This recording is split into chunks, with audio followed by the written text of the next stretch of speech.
দেশব্যাপী অটোরিকশার দৌরাত্ম্য কমাতে এবার নিয়ন্ত্রণ নীতিমালা তৈরি করেছে সরকার। সংশোধন করা হচ্ছে আইনও। এরই মধ্যে খসড়াও চূড়ান্ত করেছে স্থানীয় সরকার বিভাগ, যেখানে বেশ কিছু পরিবর্তন থাকছে যা বাস্তবায়ন হলে পাল্টে যেতে পারে রাজধানীর চিত্র। মন্ত্রিপরিষদে এ সপ্তাহে অনুমোদনের কথা রয়েছে নতুন এই সংশোধনটির। অটোরিকশা নিবন্ধন সহ ধারণ সক্ষমতা নির্ধারণ ও উৎপাদন নিয়ন্ত্রণে বেশ কিছু সিদ্ধান্ত নিচ্ছে সরকার। নাজিবুর রহমানের রিপোর্টে বিস্তারিত। রাজধানী সহ সারা দেশে অটোরিকশা এক আতঙ্কের নাম। বাহনটির অনিয়ন্ত্রিত চলাচল আর অতিরিক্ত গতি সড়কে তৈরি করছে বিশৃঙ্খলা। গত 2 বছরে এই বাহনের সংখ্যা বেড়েছে প্রায় কয়েকশো গুণ। বেসরকারি বিভিন্ন সংস্থার তথ্য মতে 60 লাখ অটোরিকশা দাপিয়ে বেড়াচ্ছে মূল সড়ক আর অলিগলি। মোট দুর্ঘটনার প্রায় 9% হচ্ছে 3 চাকার এই বাহনে। বিদ্যুৎ অপচয়ও পিছিয়ে নেই অটোরিকশা। এমন পরিস্থিতির লাগাম টানতে যাচ্ছে সরকার। নিয়ন্ত্রিত হচ্ছে অটোরিকশা বা ইজি বাইক। খসড়া আইনও ইতিমধ্যে চূড়ান্ত করেছে সংশ্লিষ্টরা। বিআরটি এর মতো তৈরি হচ্ছে লাইসেন্স প্রদানকারী সংস্থা। ঢাকার 8টি জোনে বিভিন্ন রঙের রিকশা থাকবে, যা নির্দিষ্ট এলাকার বাইরে যেতে পারবে না। তা তদারকিতে বসবে জিপিএস সিস্টেম। এছাড়াও অনুমোদিত প্রতিষ্ঠান ছাড়া ব্যক্তিগত উদ্যোগে অটোরিকশা উৎপাদন বন্ধ হচ্ছে। একটি বাহনে কতজন উঠতে পারবেন সেখানেও আসছে বড় পরিবর্তন। বিচরণ ক্ষেত্রেও কিন্তু এই নীতিমালার মধ্যে আসবে, যেটা আমি বললাম যে 8টা কালার ভিত্তিক জোন নির্ধারণ আছে। এই জোনের বাইরে তারা যেতে পারবে না। এবং জোনগুলো আবার ছোটও করা হয়নি, কারণ জীবিকার প্রশ্ন আছে এবং জিপিএস বসানো থাকবে, সেখানে ছোট চিপ বসানো থাকবে এবং জিও ফেন্সিং করা হচ্ছে। অর্থাৎ তাদের আসলে সুযোগ নাই এখন মূল সড়কে আসার। এবং যেহেতু বিধিমালা তৈরি হয়ে যাচ্ছে এবং এদের নিবন্ধনের আওতায় আনা হবে, তখন আপনার আইন প্রয়োগের বিষয়টা চলে আসবে। যাদের ফিটনেস থাকবে না, দক্ষতা সনদ নাই, লাইসেন্স নাই বা রুট পারমিট থাকবে না বা জোনের বাইরে চলে গেলে তখন ট্রাফিক পুলিশ বিভাগ তারা কিন্তু আইনটা প্রয়োগ করতে পারবে। নগর পরিকল্পনাবিদরা বলছেন, আইন প্রণয়নের পাশাপাশি তা বাস্তবায়নে মনোযোগী হতে হবে সরকারকে। অটোরিকশা চালকের সংখ্যাটা এত বেশি হয়ে গেছে, যেটাকে অনিয়ন্ত্রিত বৃদ্ধির কারণে সরকার এখন যে কোনো সিদ্ধান্ত নিতে গেলে তাকে পলিটিক্যাল একটা প্রেশার রাজপথে ফেস করতে হবে। রাজপথে এই প্রেশারটা ফেস করতে গেলে কিন্তু তার পলিটিক্যাল উইল নাগরিকদের কাছে স্পষ্ট করতে হবে যে কেন অটোরিকশা নিয়ন্ত্রণ দরকার এবং অটোরিকশা চালক যারা আছেন তাদেরকে কিভাবে এই নিয়ন্ত্রণের মধ্য দিয়ে তাদের কর্মসংস্থান, তাদের সামাজিক সুরক্ষা সেটা দেয়া হবে। এমন অভিযোগ আমরা শুনেছি যে খোদ পুলিশেরই অনেকে এই অটোরিকশা থেকে টাকা পয়সা নেন এবং যার ফলে তারাও চেয়েছে অটোরিকশাগুলো চলুক এবং এর ক্ষেত্রে পুলিশের ঊর্ধ্বতন পর্যায়ের লোকেরাও এই যে সিন্ডিকেটের একটা অংশ ছিল। নগরীর সড়কে শৃঙ্খলা রক্ষায় বরাবরই ব্যর্থ নগর প্রশাসন। এবার ডিজিটাল ট্রাফিক ব্যবস্থার পাশাপাশি অটোরিকশা নিয়ন্ত্রণ করা গেলে স্বস্তি ফিরতে পারে বলে মত দিয়েছেন বিশেষজ্ঞরা। Najibur Rahman, NTV news, Dhaka. প্রধানমন্ত্রী তারেক রহমান বলেছেন, যতদিন নির্বাচিত সরকার ক্ষমতায় থাকবে শিক্ষকদের অবসর ভাতা পেতে কোনো সমস্যা হবে না। ফ্যাসিবাদী সরকারের লুটপাটের কারণে 2022 সাল থেকে শিক্ষকরা অবসর ভাতা থেকে বঞ্চিত হন। বেসরকারি শিক্ষা প্রতিষ্ঠানের শিক্ষক ও কর্মচারীদের অবসর সুবিধা ও কল্যাণ ট্রাস্টের অর্থ প্রদান উদ্বোধন অনুষ্ঠানে এসব কথা বলেন তারেক রহমান। ইফতেখার রেজার রিপোর্ট। ভিত তৈরি করে দিয়েছিল। ওসমানী স্মৃতি মিলনায়তনে আয়োজন করা হয় বেসরকারি শিক্ষা প্রতিষ্ঠানের শিক্ষক ও কর্মচারীদের অবসর সুবিধা ও কল্যাণ ট্রাস্টের অর্থ প্রদান অনুষ্ঠানের। এতে অবসরে যাওয়া শিক্ষকরা তাদের অনুভূতি প্রকাশ করেন। আপনারা অন্তত একটা নিয়ম হলো করে যাবেন, তারা যাতে 1 বছরের ভিতর তাদের যেই টাকাটুকু আমরা পাইতাম, আমাদেরকে 75 মাসের টাকা দেওয়ার কথা, এটুকুই দিয়েন। তবে সেটা একটা নির্দিষ্ট সময়ের মধ্যে দিলে শিক্ষক সমাজ উপকৃত হবে। কিন্তু ধাপে ধাপে অবসর প্রাপ্ত শিক্ষকের মতো পাচ্ছি, আমার পরিবারের একটি অর্থনৈতিক নিশ্চয়তা আসছে। প্রধানমন্ত্রী তারেক রহমান বলেন, শিক্ষকদের অবসরের ভাতা যদি ঘুষ দিয়ে উত্তোলন করতে হয়, জাতি হিসেবে সেটি অত্যন্ত দুর্ভাগ্যজনক। ধন্যবাদ। পতিত পরাজিত বিতাড়িত ফ্যাসিবাদী সরকার যেভাবে ব্যাংক, বীমা সহ প্রতিটি সেক্টর থেকে লুটপাট করেছিল, সেই লুটপাটের কবল থেকে অবসরপ্রাপ্ত শিক্ষকদের স্বার্থ রক্ষায় গঠিত উল্লেখিত 2টি তহবিলও রেহাই পায়নি। জাল ইন্ডেক্স তৈরি, লুটপাটের সুযোগ তৈরি করতে শিক্ষকদের কল্যাণ তহবিল থেকে অর্থ দুর্বল ব্যাংকে সরিয়ে নেওয়া এবং প্রযুক্তিগত অবকাঠামোকে ধ্বংস করার মাধ্যমে এই তহবিল দুটিকে প্রায় দেউলিয়া করে ফেলা হয়েছিল। ফ্যাসিবাদী চক্রের লুটপাটের কারণে অবসরপ্রাপ্ত শিক্ষক শিক্ষিকাগণ 2022 সাল থেকে এই তহবিল হতে কোনো টাকাই পাচ্ছিলেন না। এর আগে রাজধানীর আগারগাঁওয়ে ন্যাশনাল ইনস্টিটিউট অব নিউরোসায়েন্স হাসপাতালের সম্প্রসারিত ভবনের উদ্বোধন করেন প্রধানমন্ত্রী। বলেন, দেশেই যাতে রোগীরা সর্বোচ্চ চিকিৎসা সেবা পান তা নিশ্চিত করা সরকারের দায়িত্ব। সরকার দেশে একটি কার্যকর ব্যবস্থা গড়ে তুলতে চায় যাতে করে মানুষ দেশের ভেতরেই সকল রকমের স্বাস্থ্য সেবা পায়। তবে স্বাস্থ্য এবং চিকিৎসা সেবার মান উন্নয়নে সরকার যতই উদ্যোগ গ্রহণ করুক, চিকিৎসক, স্বাস্থ্য বিশেষজ্ঞ, গবেষক, সর্বোপরি স্বাস্থ্য খাতের সঙ্গে সংশ্লিষ্ট সকলের ভূমিকার উপরেই স্বাস্থ্য এবং চিকিৎসা সেবার সাফল্য নির্ভর করছে। উপস্থিত সুধীবৃন্দ, সরকার এমন একটি কল্যাণমুখী রাষ্ট্র প্রতিষ্ঠা করতে প্রতিশ্রুতিবদ্ধ যেখানে চিকিৎসা পাওয়ার জন্য কোনো নাগরিককে দেশের বাইরে হতে যেতে হবে না, কিংবা কেউ অর্থ অভাবে স্বাস্থ্য সেবা থেকে ইনশাল্লাহ বঞ্চিত হবে না। আপনাদের মাধ্যমেই নিশ্চিত করা সম্ভব এই বিষয়গুলো। এ সময় প্রধানমন্ত্রী জানান, খুলনা, বরিশাল, রংপুর, কুমিল্লা, রাজশাহীতে একটি করে 200 শয্যা বিশিষ্ট বিশেষায়িত শিশু হাসপাতাল নির্মাণের কাজ শুরু করবে সরকার। Iftekhar Reza, NTV news, Dhaka. গণতন্ত্র প্রতিষ্ঠা ও মানুষের অধিকার আদায়ের আন্দোলনে আপোষহীন ছিলেন বেগম খালেদা জিয়া। সকালে নয়াপল্টনে দলের কেন্দ্রীয় কার্যালয়ে বেগম জিয়ার 82তম জন্মদিন উপলক্ষে আয়োজিত দোয়া মাহফিলে এই কথা বলেন বিএনপি মহাসচিব মির্জা ফখরুল ইসলাম আলমগীর। মাহফিলে অংশ নিয়ে মারহুমা নেত্রীর রাজনৈতিক জীবন, গণতন্ত্রের জন্য আন্দোলন এবং দেশের মানুষের প্রতি তার অবদানের কথা স্মরণ করেন বিএনপির জ্যেষ্ঠ নেতারা। শিউলি রায় রিপোর্ট। নেতাকর্মীদের উপস্থিতিতে সরব নয়াপল্টনের বিএনপি কার্যালয়। তবে উৎসবের আবহ নয়, এখানে ছিল বেগম খালেদা জিয়ার স্মরণে প্রার্থনা ও আবেগঘন পরিবেশ।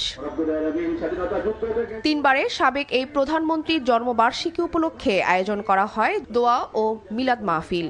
এই সময় কোরআন তেলাওয়াত ও বিশেষ মোনাজাতে বেগম খালেদা জিয়ার আত্মার মাগফিরাত কামনা করা হয়। দলের জ্যেষ্ঠ নেতারা বলেন, গণতন্ত্র পুনরুদ্ধারে বেগম জিয়ার সংগ্রামের ফসল ভোগ করছে দেশবাসী। তার আদর্শ ধারণ করেই দেশকে এগিয়ে নেওয়ার কথা বলেন নেতারা। বাংলাদেশের মানুষের সাংবিধানিক, রাজনৈতিক, গণতান্ত্রিক অধিকারে যিনি মাইল ফলক সৃষ্টি করেছেন, আমাদের সকলের প্রিয় নেত্রী, দেশনেত্রী বেগম খালেদা জিয়া। পরবিরোধী শক্তি তার উপর চালিয়েছে জুলুম, নিপীড়ন, নির্যাতন। একটি ভক্ত স্তূপ কারাগারের মধ্যে, জরাজীর্ণ কারাগারের মধ্যে তাকে বন্দী করে রাখা হয়েছে। তারপরেও তার যে কর্তব্য কর্ম, তার যে রাজনৈতিক চিন্তা, তার যে আপোষহীনতা এবং তিনি যে লক্ষ্য নিয়ে সংগ্রাম করছেন, সেইখান থেকে তাকে বিচ্যুত করা যায়। আমরা তার সাথে যারা লড়াই মাঠে পথে ছিলাম, আমরা পথ পাহারা দিব, কারণ আমাদের পথে মানায়, আমরা পথে আছি। আমরা আজকে এই সময় আমরা আমাদের নেত্রীর জন্য দোয়া করি। বিএনপির মহাসচিব মির্জা ফখরুল ইসলাম আলমগীর বলেন, দীর্ঘ রাজনৈতিক গণতন্ত্র প্রতিষ্ঠা রক্ষার আন্দোলনে গুরুত্বপূর্ণ ভূমিকা রেখেছেন আপোষের নেত্রী বেগম খালেদা জিয়া। আজকে বিএনপি যা একটা যে গণতান্ত্রিক দল এবং যে দীর্ঘ সংগ্রাম লড়াই করে বিএনপি যে একটা সত্যিকারের একটা রাজনৈতিক দলে পরিণত হয়েছে, তার মূল কারিগর কিন্তু এই দেশনেত্রী বেগম খালেদা জিয়া। তিনি আরো বলেন, শহীদ প্রেসিডেন্ট জিয়াউর রহমান ও বেগম খালেদা জিয়ার পথ অনুসরণ করে তারেক রহমান দেশকে এগিয়ে নিয়ে যাচ্ছেন। শিউলি রায়, এনটিভি নিউজ, ঢাকা। দেশজুড়ে চলছে ভয়াবহ গ্যাস সংকট। চাপ না থাকায় বন্ধ বেশিরভাগ সিএনজি স্টেশন, আর যেগুলো খোলা রয়েছে সেখান থেকে গ্যাস নিতে হচ্ছে 6 থেকে 12 ঘন্টারও বেশি অপেক্ষা করে। এতে চরম ভোগান্তিতে পড়েছে সিএনজি চালিত গাড়ি ও অটো চালকরা। সিএনজি স্টেশন কর্মীরা জানায়, লাইনে চাহিদার 20% গ্যাসও পাওয়া যাচ্ছে না। সেলিম মালিকের রিপোর্ট। মধ্যরাত থেকে অপেক্ষায় থাকার পরও গ্যাস না মিলায় নির্ঘুম আর গরমে ক্লান্ত শরীরে গাড়ির সিটেই ঘুমিয়ে পড়েছেন এই চালক। রাজধানীর তেজগাঁওয়ের সিএনজি স্টেশনে গ্যাস নিতে আসা চালকেরা জানান, প্রায় 12 ঘন্টা অপেক্ষা থাকার পরও গ্যাস মিলছে না কোনো কোনো স্টেশন থেকে। রাত 1টার দিকে আসছি এখানে। আপনার এই তেজগাঁও যে রেল স্টেশনটা আছে, এখান থেকে শুরু হয়েছে জ্যামটা গ্যাস দিয়া। তো আমরা আস্তে আস্তে যখনই পাম্পের কাছাকাছি আসছি, ভোর 6টার দিকে আপনার ওনারা বলতেছে গ্যাস শেষ, এখন আর গ্যাস দেবে না, পাম্প বন্ধ করে দিচ্ছে। কোনো পাম্পে গ্যাস নাই, 3-4 পাম্প ঘুরাইয়া পরে এই লাইনে সিরিয়াল দিছি। কালকে রাত্রে 1টার সময় পাম্পে সিরিয়াল দিছি, এখন বন্ধ, গ্যাসের কোনো নাই। এত এরকম করলে আমরা এইভাবে গাড়ি চালাবো কিভাবে? আমাদের একটু গাড়ি এখানে প্রসাব পায়খানা করতে আসবো, এটাও কোনো উপায় নাই। মানে রাস্তা পুলিশের ঝামেলা, 2টা লাইন করলে পুলিশের তাড়ায় দেয়, এই অবস্থার মধ্যে আছি আমরা, খুব কষ্টে আছি আমরা। সিএনজি চালিত অটো চালকদের আক্ষেপ, দিনের বড় একটি অংশ অপেক্ষায় থাকার পর যে গ্যাস পাওয়া যায় তাতে সংসারের খরচ ওঠানোই বড় দায়। কি করবো কাকা, এখন দিশা পাই না, ঘন্টার পর ঘন্টা বসে থাকি গ্যাসের সিরিয়ালে। 5 ঘন্টা যদি গ্যাস পাম্পে থাকা লাগে তাইলে আমরা এই আধা বেলার গাড়ি কি করে মালিক জমা দিব, আর কি করে আমরা নিজের জন্য মানে সন্তানের জন্য খাবার নিয়ে যাবো। অবস্থা খুবই সিরিয়াস। আর সিএনজি স্টেশনের কর্মচারীদের দাবি, সারাদিনের চাহিদার 5 ভাগের 1 ভাগও চাপ পাওয়া যাচ্ছে না গ্যাসের লাইনে। পাওয়ার কথা ছিল মানে 220 আর উপরে, আর মানে এর ভিতরে পাইতেছি মনে করেন আছে 170, 160, 150 এরকম আরই। আমরা বলি আপনারা চলে যান, তাও যায় না। ওরা বলে আমরা গ্যাস নিয়ে যাব, কিন্তু আমরা তো চাহিদা অনুযায়ী দিতে পারতেছি না। আমাদের মেল লাইনে গ্যাস নেই। আমাদের 15 PSI পাওয়ার কথা, সেই জায়গায় পাই যখন আসে 2 PSI। গ্যাসের সংকট নিরসনে সরকারকে দ্রুত পদক্ষেপ নেওয়ার আহ্বান ভুক্তভোগীদের। সেলিম মালিক, NTV নিউজ, ঢাকা। চট্টগ্রামের সীতাকুণ্ডে ভাটিয়ারিতে ফেরদৌস শিপ ইয়ার্ডে গ্যাস বিষক্রিয়ায় 9 জনের মৃত্যুর কারণ হিসেবে প্রাথমিকভাবে জাহাজটিতে মাত্রাতিরিক্ত হাইড্রোজেন সালফাইড থাকার আলামত পাওয়া গেছে। তবে সরকার ও জেলা প্রশাসনের 2টি তদন্ত কমিটির রিপোর্ট পাওয়া গেলে বিষয়টি পুরোপুরি নিশ্চিত হওয়া যাবে বলে জানিয়েছেন ঊর্ধ্বতন সরকারি কর্মকর্তারা। সকালে সীতাকুণ্ডের দুর্ঘটনা কবলিত শিপ ইয়ার্ডটি পরিদর্শন করেছেন শিল্প মন্ত্রণালয়ের সচিব আব্দুল নাসের খান, চট্টগ্রামের জেলা প্রশাসক জাহিদুল ইসলাম মিয়া, পুলিশ সুপার মাসুদ আলম সহ সরকারের একাধিক কর্মকর্তা। এ সময় কর্মকর্তারা জানান, এই ঘটনা তদন্তে শিল্প মন্ত্রণালয়ের অতিরিক্ত সচিব AKM বেঞ্জামিন রিয়াজিকে প্রধান করে 11 সদস্যের একটি কমিটি গঠন করা হয়েছে। এছাড়াও সরকারের বিভিন্ন সংস্থা কয়েকটি উচ্চ পর্যায়ের কমিটি গঠন করেছে। এসব কমিটিকে ঘটনার আগে ও পরের বিস্তারিত বিষয় নিয়ে পূর্ণাঙ্গ প্রতিবেদন দ্রুত দিতে বলা হয়েছে। তদন্তে কারো অবহেলা পাওয়া গেলে সেটিও খতিয়ে দেখা হবে বলে জানান কর্মকর্তারা। দেশে চাহিদার তুলনায় বর্তমানে অর্ধেক গ্যাসের মজুদ আছে বলে জানিয়েছেন বাণিজ্য ও শিল্পমন্ত্রী খন্দকার আব্দুল মুক্তাদির। দুপুরে সিলেটের একটি হলরুমে কৃষি উন্নয়নে বার্ষিক কর্মপরিকল্পনা প্রণয়ন বিষয়ক কর্মশালা শেষে সাংবাদিকদের এসব কথা বলেন তিনি। বিগত ফ্যাসিস্ট সরকারের সমালোচনা করে মন্ত্রী বলেন, প্রত্যেকটা সেক্টরে তারা দুর্নীতি করেছে। নতুন গ্যাস কূপ খননে কোনো উদ্যোগ নেওয়া হয়নি, যে কারণে এখন জাতীয় গ্রিডে সংকট দেখা দিয়েছে। সমস্যা সমাধানে মালয়েশিয়া থেকে LNG আমদানির সিদ্ধান্তের কথা জানান মন্ত্রী।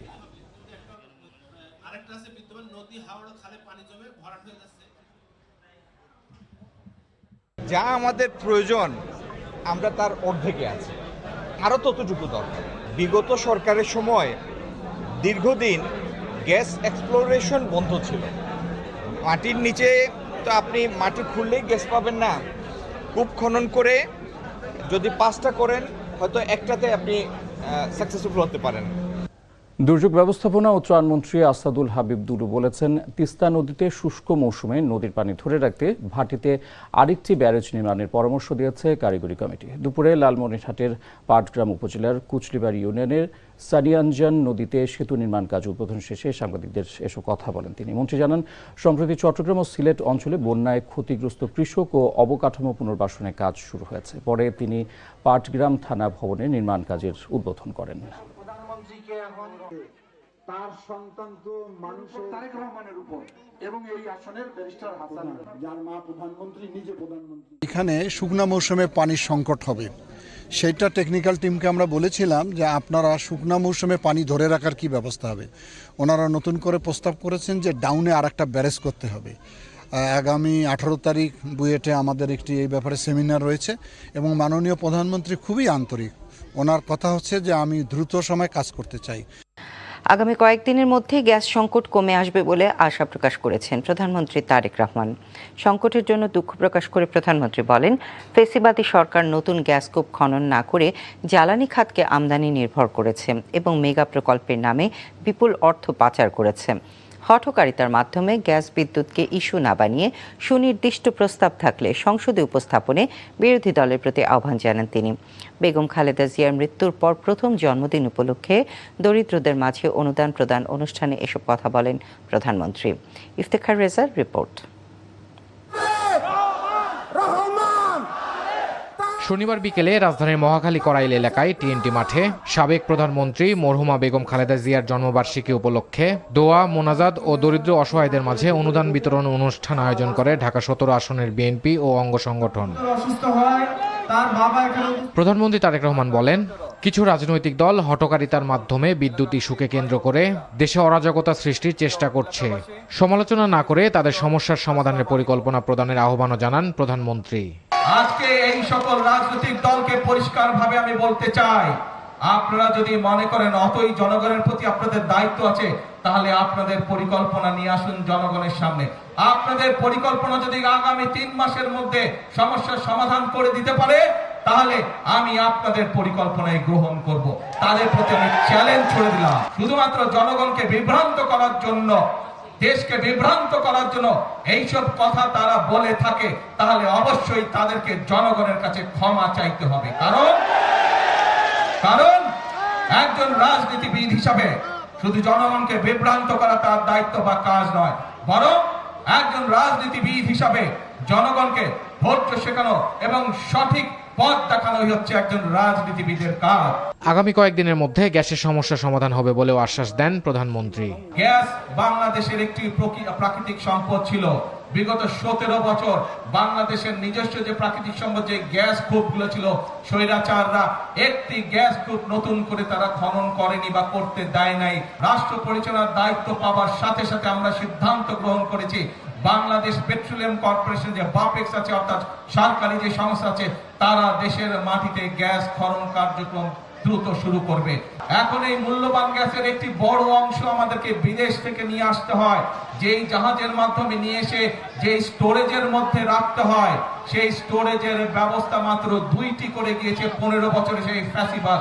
আমি আশা করি ইনশাআল্লাহ আল্লাহর রহমত থাকলে আগামী কয়েকদিনের মধ্যে এই সমস্যা অনেকাংশে, গ্যাসের সমস্যা কমে আসবে।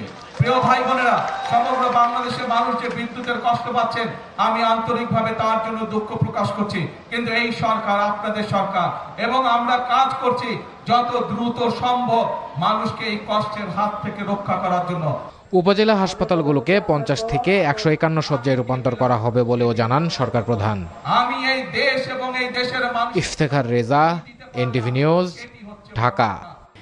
ক্ষমতাসীন বাংলাদেশ জাতীয়তাবাদী দল বিএনপির সাংগঠনিক গতিশীলতা বাড়াতে জ্যেষ্ঠ 4 নেতাকে দলের স্থায়ী কমিটির সদস্য হিসেবে মনোনীত করা হয়েছে।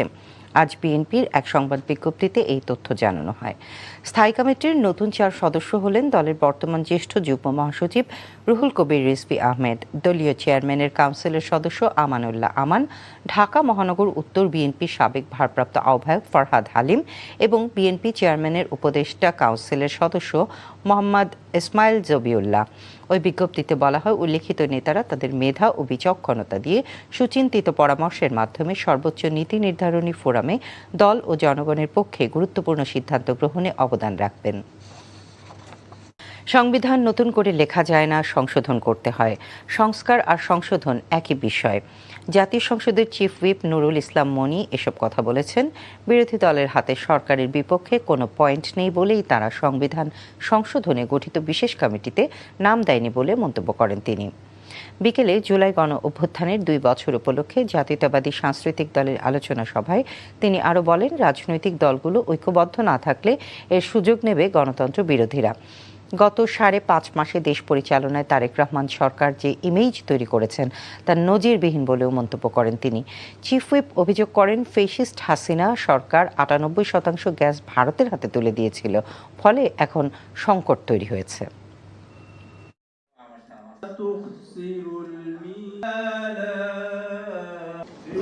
সংবিধান নতুন করে লেখা যায় না। সংবিধানের কতগুলো ফান্ডামেন্টাল জিনিস থাকে, সেইটা সংশোধন হয়। সেই জন্য আমরা পার্লামেন্টে 17 সদস্য বিশিষ্ট কমিটি করেছি। বিএনপি থেকে আসবে 7 জন, আর বিরোধী দল থেকে আসবে 5 জন। আর তাদের হাতে আর কোনো পয়েন্ট নেই বাইরে নামানো। বাইরে নেমে আপনাদের কাছে বলবে কি বলেন, নির্বাচনের কাছে সেই সংবিধান সংস্কার চাইছি, বিএনপি করে না। আমরা তো করতেছি। দেশে গত 24 ঘন্টায় হামের উপসর্গে 8 জনের মৃত্যু হয়েছে। স্বাস্থ্য অধিদপ্তরের সংবাদ বিজ্ঞপ্তিতে এই তথ্য জানানো হয়েছে। এ নিয়ে গত কয়েক মাসে হাম ও হামের উপসর্গে মারা গেছে 902 জন। বিজ্ঞপ্তিতে বলা হয়, গত 24 ঘন্টায় 798 জন সন্দেহজনক হাম রোগী হাসপাতালে ভর্তি হয়েছে এবং নিশ্চিত হাম শনাক্ত হয়েছে 70 জনের। 15 মার্চ থেকে এখন পর্যন্ত সন্দেহজনক হাম রোগী হাসপাতালে ভর্তির সংখ্যা 1,23,494 জন। সন্দেহজনক হাম রোগীর মধ্যে এখন পর্যন্ত সুস্থ হয়ে হাসপাতাল ছেড়েছে 1,19,089 জন। 15 মার্চ থেকে এখন পর্যন্ত হামে মৃত্যুর সংখ্যা 803 এবং নিশ্চিত হামে 99 জনের মৃত্যু হয়েছে। জাতীয় সংসদে আইন পাশের মাধ্যমে কাদিয়ানীদের অমুসলিম ঘোষণার দাবি জানিয়েছেন হেফাজতে ইসলামের আমির মাওলানা মহিবুল্লাহ বাবুনগরী। কাদিয়ানীদের প্রকাশনা বাজেয়াপ্ত করার দাবিতে রাজধানীর ইঞ্জিনিয়ার্স ইনস্টিটিউশন মিলনায়তনে উলামা মাশায়েখ সম্মেলনে বক্তারা বলেন, কুরআন হাদিসের আলোকে হযরত মুহাম্মদ সাল্লাল্লাহু আলাইহি ওয়াসাল্লাম সর্বশেষ নবী। এটি কেউ না মানলে তারা কাফির। এ সময় তারা বলেন, কাদিয়ানীরা মুসলমানের রূপ নিয়ে ইসলামের ক্ষতি করছে। দাবি না মানলে সারা দেশে আন্দোলনের পাশাপাশি জাতীয় সংসদ ঘেরাও করার হুঁশিয়ারি দেন বক্তারা। কাদিয়ানীদের সকল পণ্য বয়কটের ঘোষণা দেওয়া হয় সম্মেলনে।